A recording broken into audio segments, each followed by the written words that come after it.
One of these days I'm going to sleep, and it's going to be wonderful. The nursery is now open. Can I go?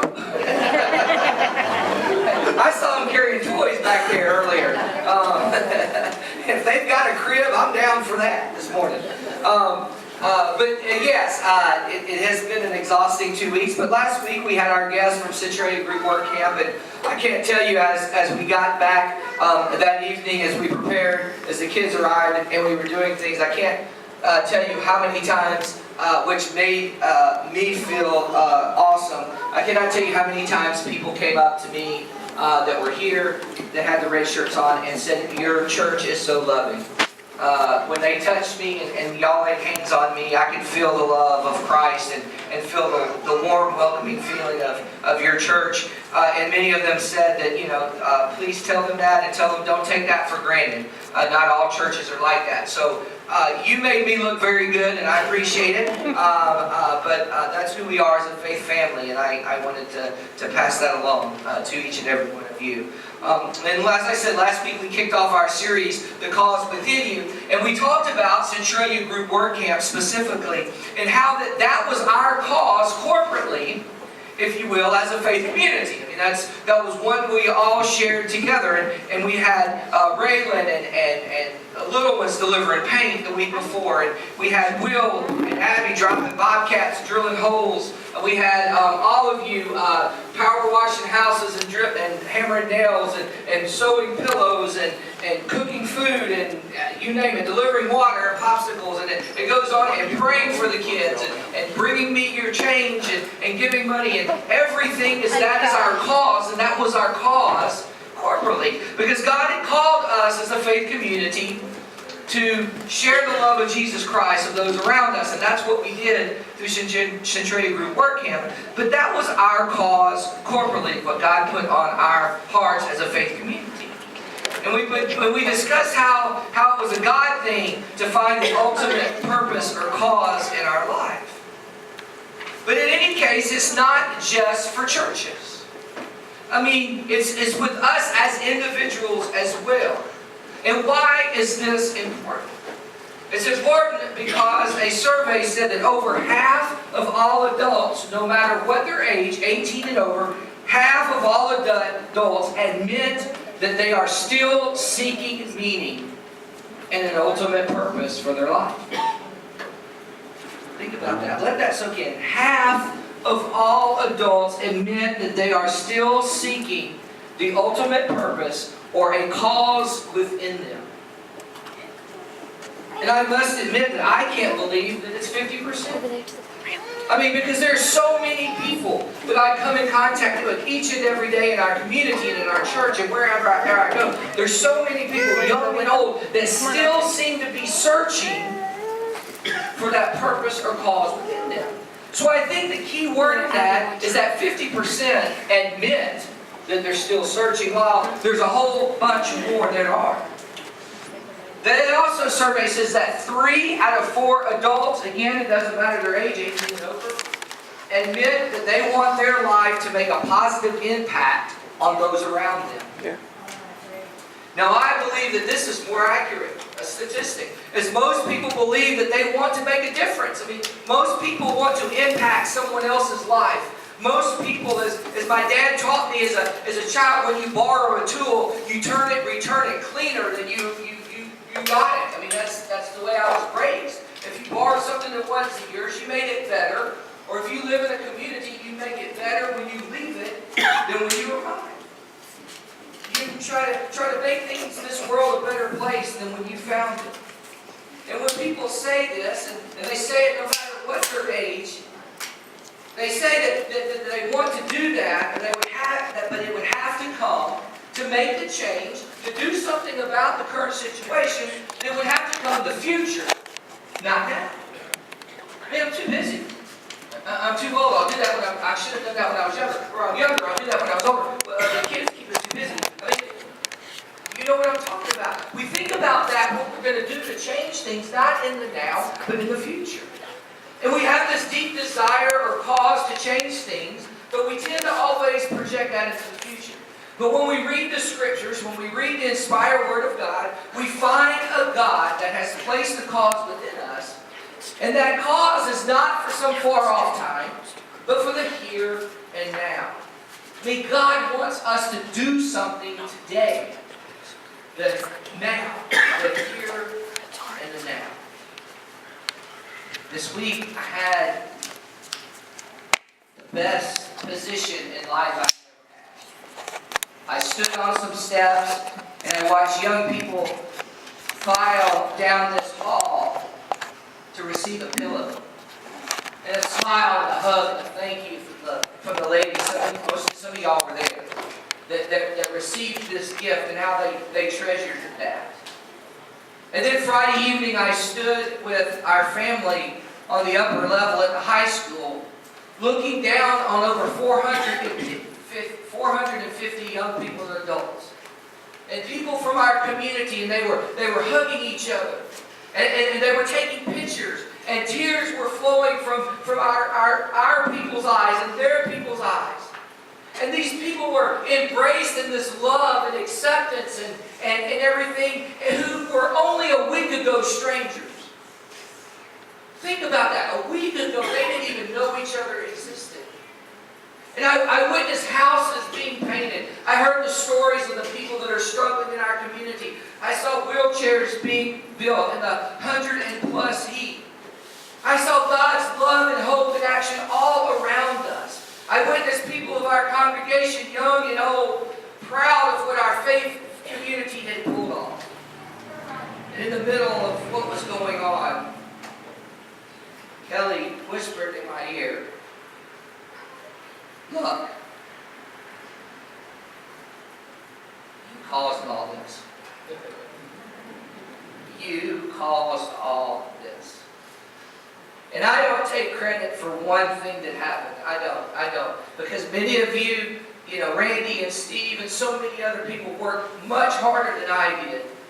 And those of you who sewed pillows, again, got the hugs and smiles that when the campers received them. Those of you who delivered paint got to meet new faces in our community. Those of you who cooked and power washed and dug holes and built wheelchair ramps and made lunches and handed out water and Gatorade and popsicles. You name it. You know what I'm talking about. And I will tell you, as I am tired, as I am sore, as my hands are covered in blisters, as I'm exhausted, and I don't even know what I'm saying, I'm standing here telling you there is no better feeling on this earth that when that cause within your heart becomes a reality. There isn't. And so the question that hit me last night, I must admit, I always write my sermons way ahead, but the last 2 weeks I just didn't get it done until about 11 o'clock last night. And I was laying in bed, even too tired to sleep. The thing that kept coming back to me is, what about those that can't find their purpose?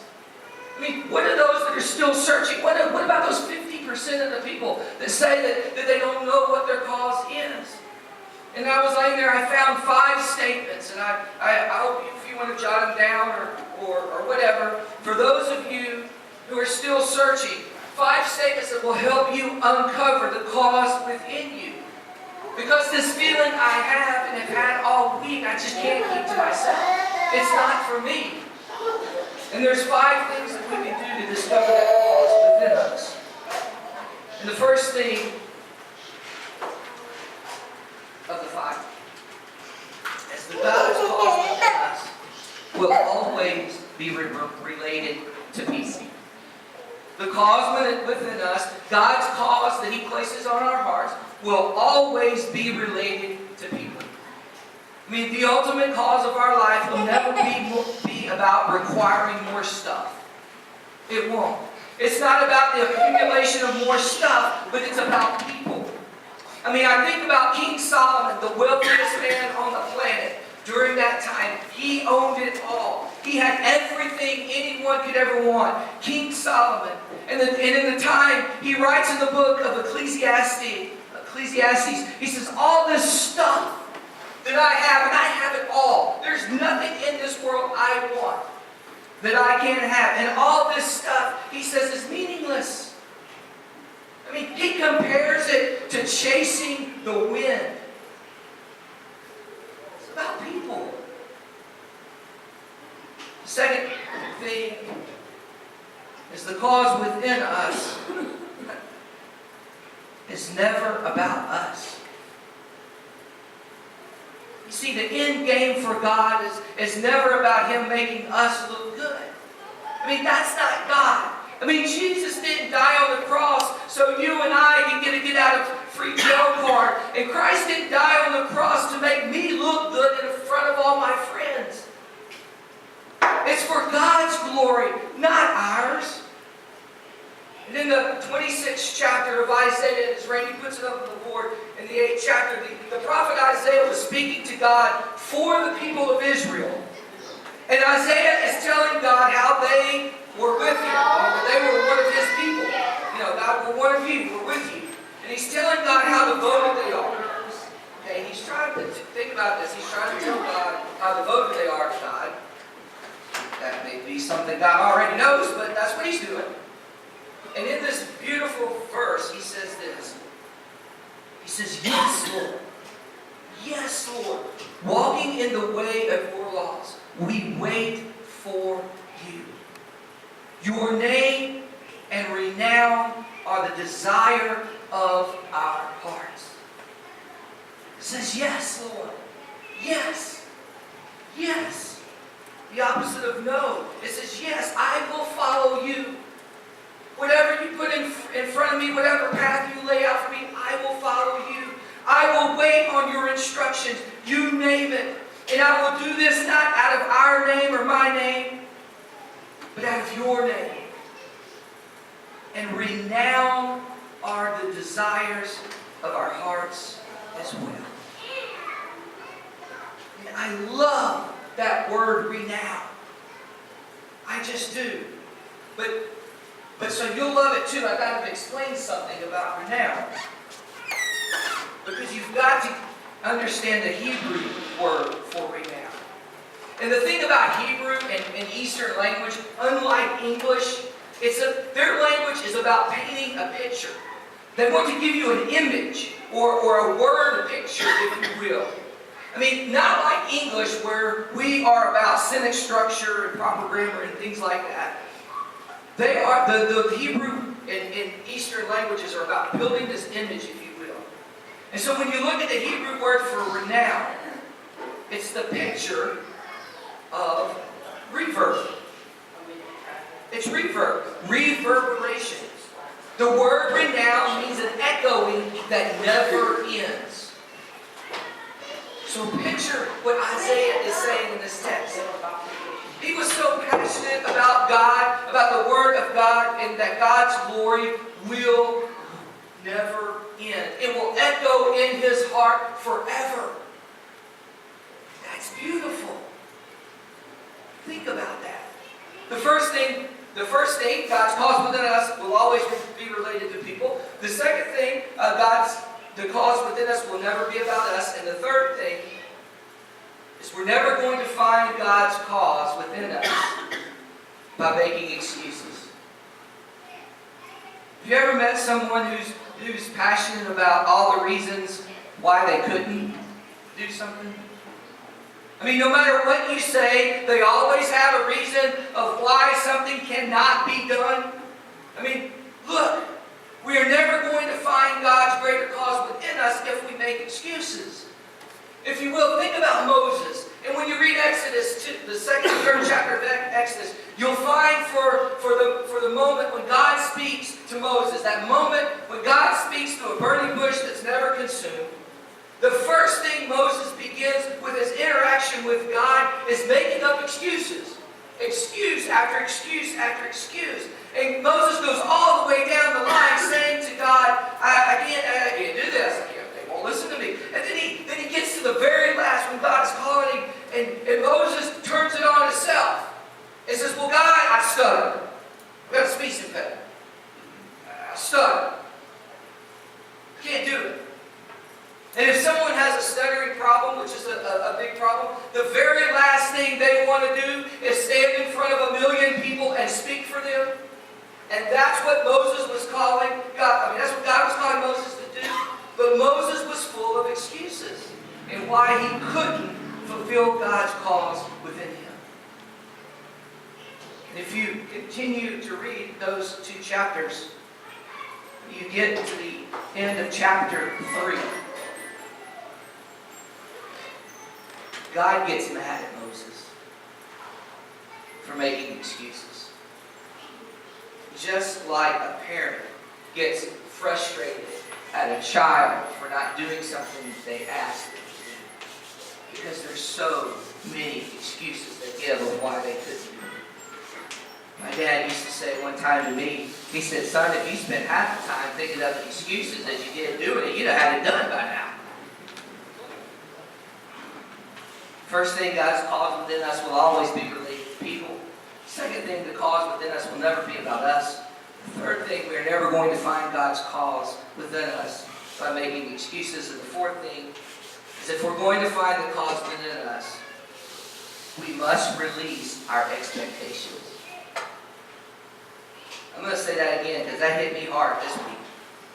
If we are going to find the cause within us, we must release our expectations. You see, we will never find God's cause within us living under guilt or condemnation from someone else's expectation, or some expectation that has been placed upon us by someone else or even by ourselves. I mean, you cannot discover God's cause within you if you are living under the shroud of real guilt and condemnation. It just won't happen.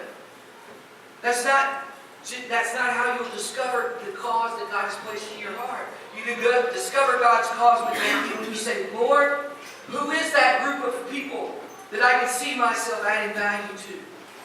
Where in this world, where in this place, God, do you want to place me where I can make that change that I want to make change? Where I can leave it better than I found it? Where I can influence a group of people that will change their hearts and show them God's love? And the last but not least, we will discover our cause because God will always, always, always, always utilize our strengths, our passion, and our abilities.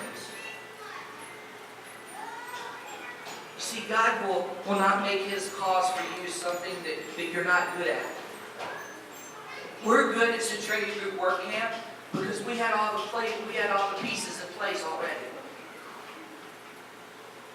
I mean, and God has uniquely wired our congregation, and God has uniquely wired you. God has uniquely gifted you. He has given you strengths and passions and ability inside of you so that He can use you in those things so you can influence a group of people. And as a faith community, it's time we begin to empower each other to discover your cause so we can begin to impact those around us. I mean, our heart as a church is to position you to share the love of Jesus Christ to those who need it the most. And you do that every time you use what God has given you for the benefit for someone else. You see, we function best as a church. We function best as a faith community when we reach out. When we reach our destiny as a faith community, when every one of us, every single one of us who call First Christian our home are stepping out into the cause that God has placed within your heart. Jeremiah, the prophet of the Old Testament. And in Jeremiah 1:5 is another one of my favorite verses. And I think Pudge will testify to this. Pudge, when you're worn down and you're tired, those old scriptures just come back to you. Sometimes that's all you can remember, isn't it? And Isaiah 1:5 just kept coming back. And it's right when God is calling this prophet Jeremiah. And this is what God says to Jeremiah. And listen to what he says. And I love this image again. He says, before I formed you in the womb, I knew you. Before you were born, I set you apart. I mean, the God of the universe, the God of this city, the God that we come to know, knew me before I was even conceived. Think about that. He knew you before conception. And He knew you and He made a purpose. He made you and made us for a purpose before we were even born. And He set us apart for that.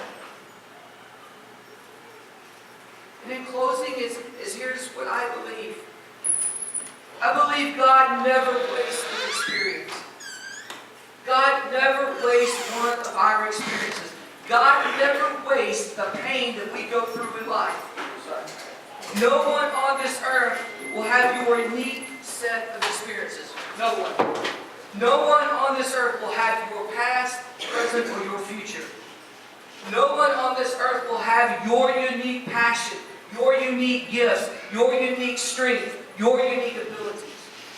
Because God has uniquely wired you to be you, so that you can fulfill God's cause within you. If you want to live the best life possible, live a life where you find that cause.